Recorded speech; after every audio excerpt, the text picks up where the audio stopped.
Good morning. As Andy said, my name's Charlie. I'm the other minister here, and it is good. Thank you, Miles. It's always great to have you with us.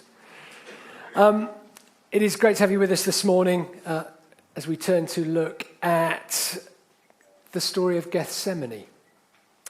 We are in for a very fortunate year, because this year we are going to hear a lot from these four.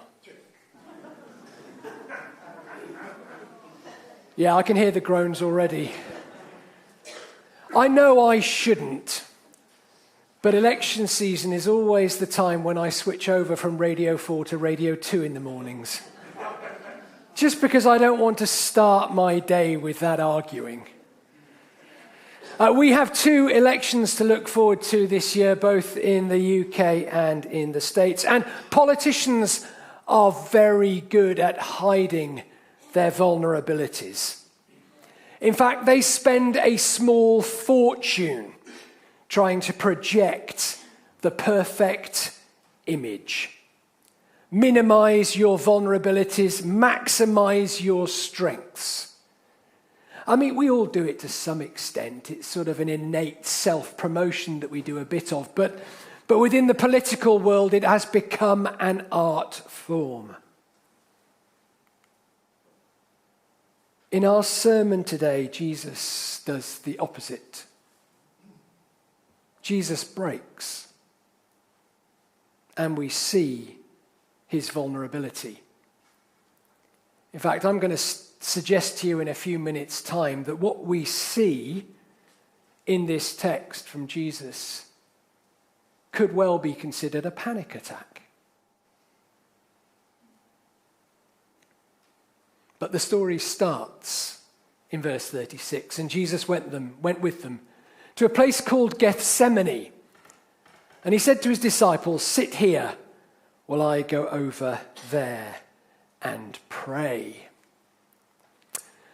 The disciples have left the Last Supper and they are on their way to the Mount of Olives.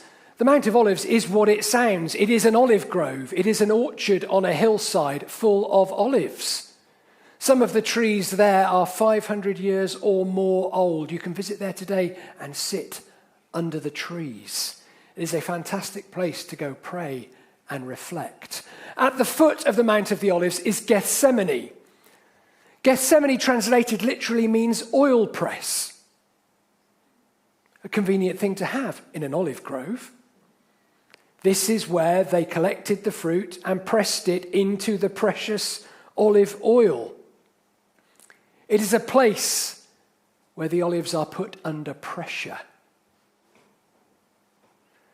It's perfectly reasonable to assume that Jesus may have visited here before with his disciples to pray. It's somewhere quiet out in the open. And Jesus says to the 12, "Will you wait here while I go a little further on to pray?" And he took with him Peter and the two sons of Zebedee, that's James and John, and he began to be grieved and agitated. And then he said to them, "My soul is deeply grieved, even to death. Remain here and stay awake with me." I'm going a little further. He threw himself on the ground and prayed. Jesus had a group of 12 disciples that followed him around.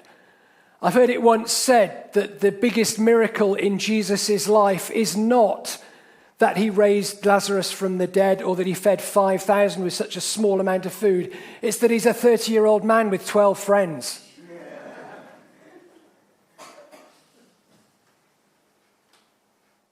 But as well as that, he had 3 particular friends. And time again in the scriptures, Jesus would take Peter and James and John, and he would call them aside as his particular group. As I said, James and John were the first 2 disciples that he called from their fishing nets. "Come, follow me." And Peter, well, we know hot-headed Peter, don't we? They were Jesus' deep, close friends. We all need friends like this. People that we can call at any time of the day or night, and we know that they will be there for us. People that we feel perfectly safe to be honest, vulnerable, and if needs be, fall apart in front of. People we feel absolutely safe with. Just one aside from this morning is, who are those people in your life? Or who are you to somebody else? If you find yourself, and I guess I might be speaking to men maybe more than women at this point, but if you've not got those one or two people in your life, can I encourage you to be proactive about building relationships? Think about who they might be. And then give them a call. Invite them to go out for a curry or a beer. Build those relationships. Jesus needed them. You might as well.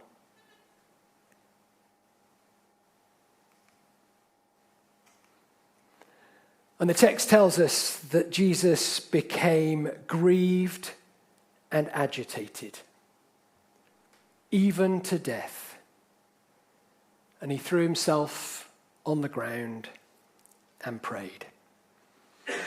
In front of these three, with the disciples just out of sight, Jesus is prepared to be transparent and completely open.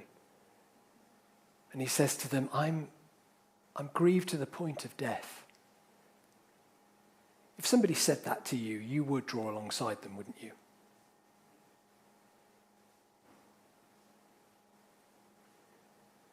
I wonder how old you were when you first saw one of your parents cry. Now, I recognize we'll all have very different stories in this room. Some of us, that may never have been the case. Others, it might have happened quite often. But that moment where you realize that your parent, that as a child, they're the rock, the center, the stable center of your universe.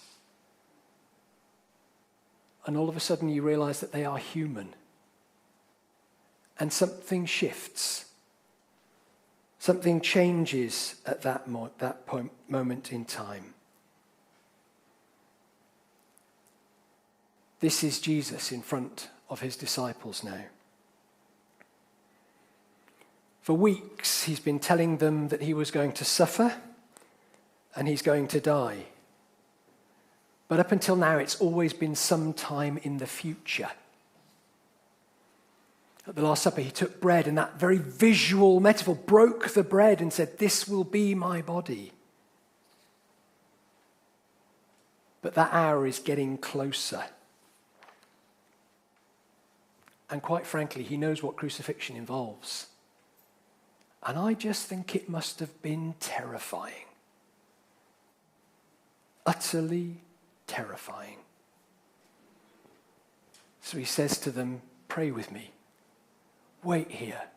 I'm going to go a little further on."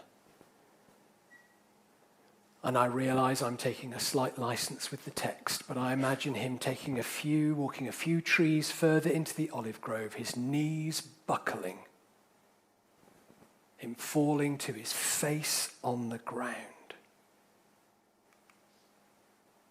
in absolute anguish.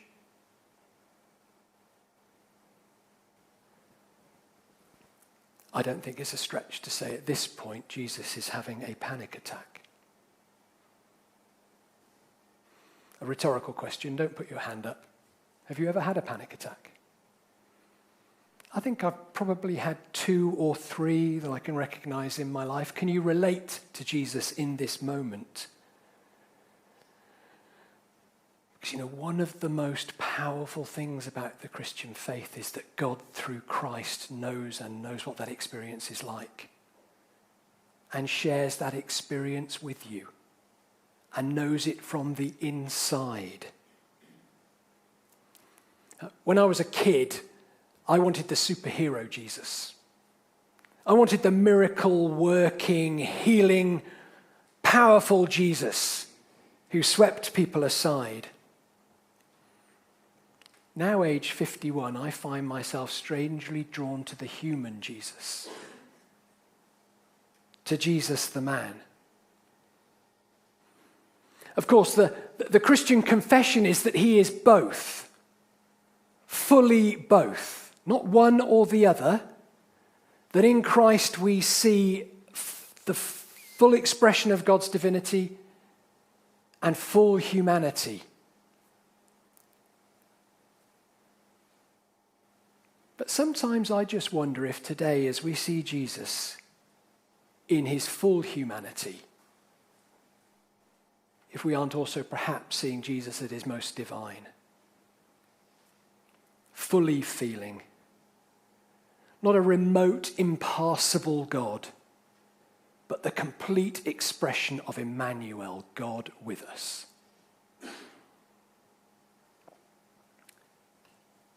Sharing in the anguish, fear, and sorrow of life. When he reaches for words in this situation, you know that the words that he's saying aren't all his own. He is reaching to the Psalms. He is reaching to Psalm 42 in particular. Why are you cast down, O my soul? Why are you disquieted within me? My soul is overwhelmed to the point of death. Jesus knew the Psalms. Any rabbi, in fact, most Jews would have known the Psalms by heart. The Lord is my shepherd. Exactly. They knew the whole book, just like that. So as Jesus prays these words, we are to recall the psalm in the background. I say to God, my rock, why have you forgotten me? Why must I walk about mournfully because the enemy oppresses me? As with a deadly wound in my body, my adversaries taunt me, while they say to me continually, where is your God?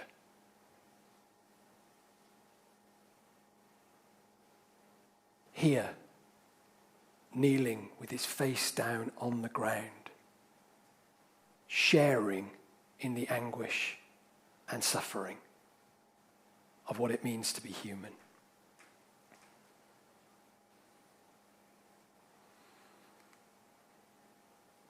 Who here likes to be in control? That was quick. Who hates being out of control? Jesus has been in control until now. He's been angry. He's been sad. But he's always been composed. And now at this point, I think we see Jesus unraveled. Unvarnished. From this point on, he will become the one who is done to. He will lose control of where this is going. Once he's arrested, he is out of control of the situation. I think this is a picture of Jesus wrestling for that control, and I believe that is a genuine wrestling. Not just some kind of Aryan idea where he's just pretending to be human. No, this is Jesus genuinely wrestling with the possibility that he could just slip out of Gethsemane, disappear off into the wilderness, set up a small cult somewhere, and die in obscurity at a ripe old age. That temptation is before him right now. So he prays, my Father, if it is possible, let this cup pass from me. The author of the Bible uses the word my in front of Father to try to convey an idea. It's this, that the word that's used is Aramaic.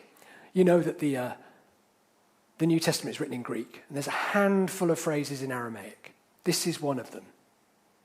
It's the word Abba. It means papa. It doesn't mean father. Father, what do you want from me? Father. No, it's sitting on your father's knee late one evening. Papa. Daddy, we might say in English. If it is possible, this cup, this thing before me, take it away. Let's find another way to do this.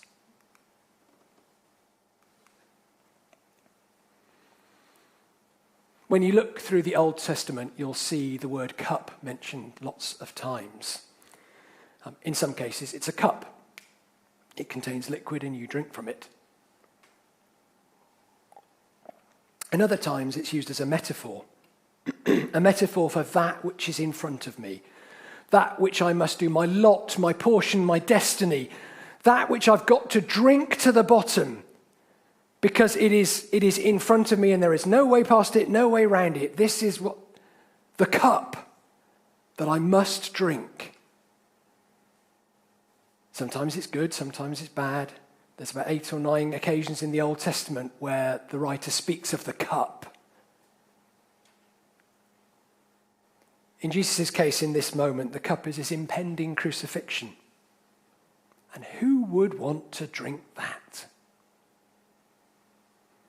Jesus wants it to pass him by. He wants to find another way. If there is another way to demonstrate your love, God, other than this,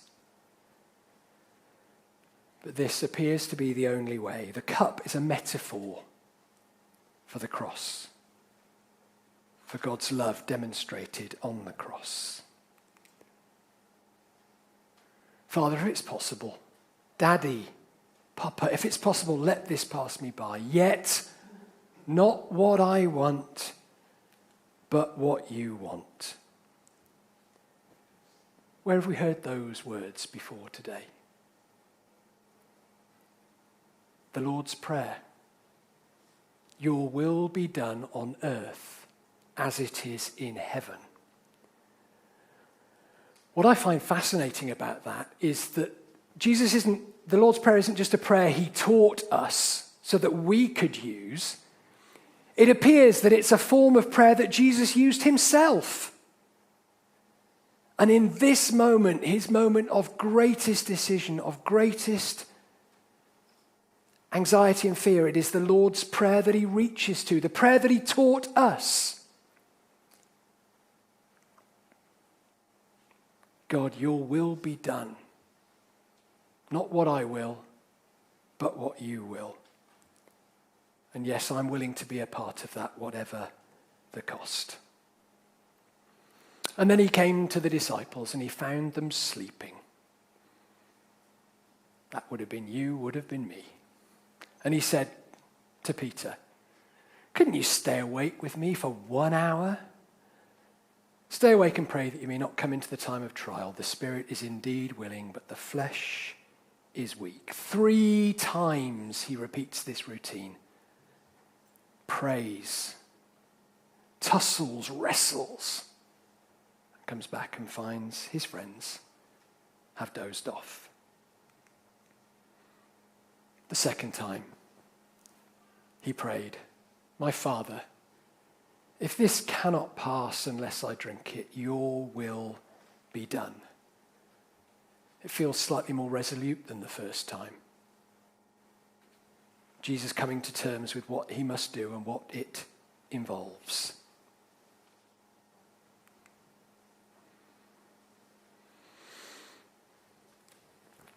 I wonder what you or I would do if we were asked to be in a situation where we might lose our life for another. Where that choice was put before us. Within living memory in this room, people will remember a time in this country where that question was asked of young men in particular. Your country needs you to sign up, to volunteer, to go and fight and potentially die to suppress a great evil? I'd like to think I know how I would respond. Unless I'm presented with that choice, I'm not really sure I know what I would do. I wonder about you.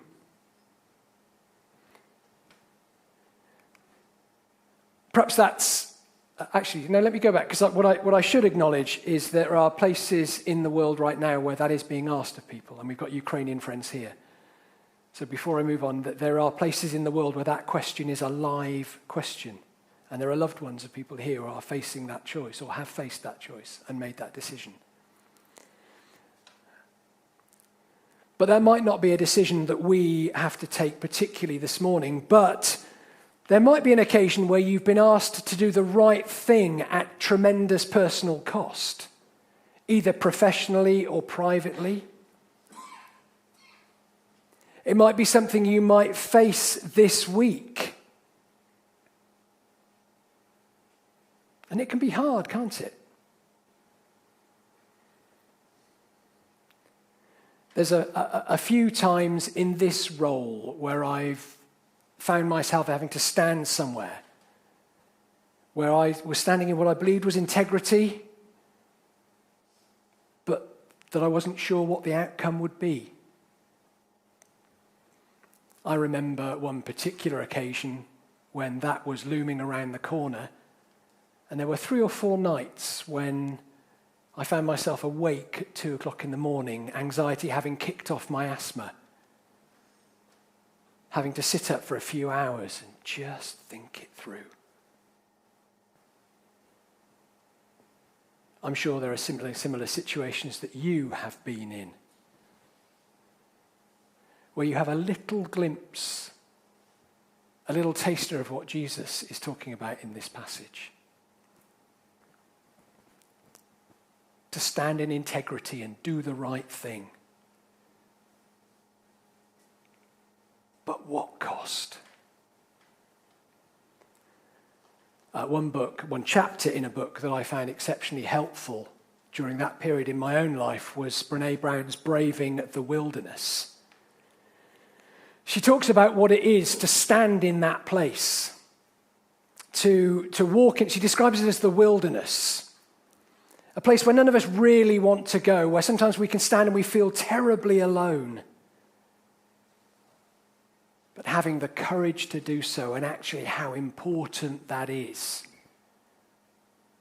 for who we are. She says this: to stand alone in the wilderness, untamed, in an unpredictable place of solitude and searching, it's as dangerous as it is breathtaking. A place as sought after as it is feared. That wilderness can feel unholy because we can't control it. What will people think of our choices? Will we venture into the vastness or not? But it turns out to be the place of true belonging. And it is the bravest, most sacred place you will ever stand.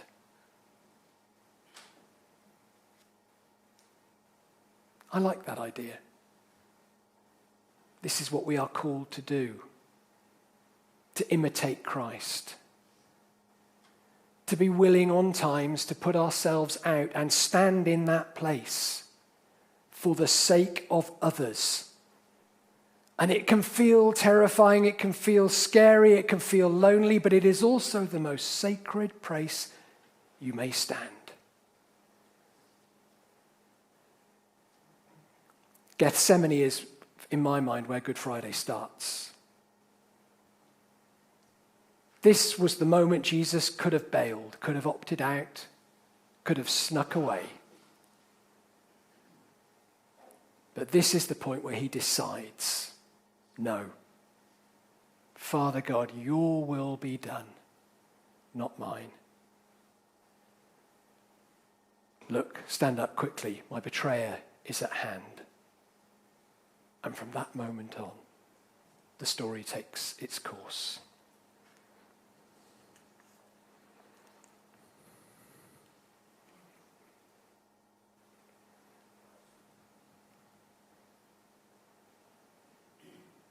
As you go into this week, as we face choices in our workplace, in our families, on our front lines, wherever God has placed us. I just pray that we have the courage to do likewise. When it feels scary, lonely, and know that that is the bravest, most sacred place perhaps you can ever stand. Gethsemane is holy ground, and today we meet Christ there as we head on to Easter. Amen.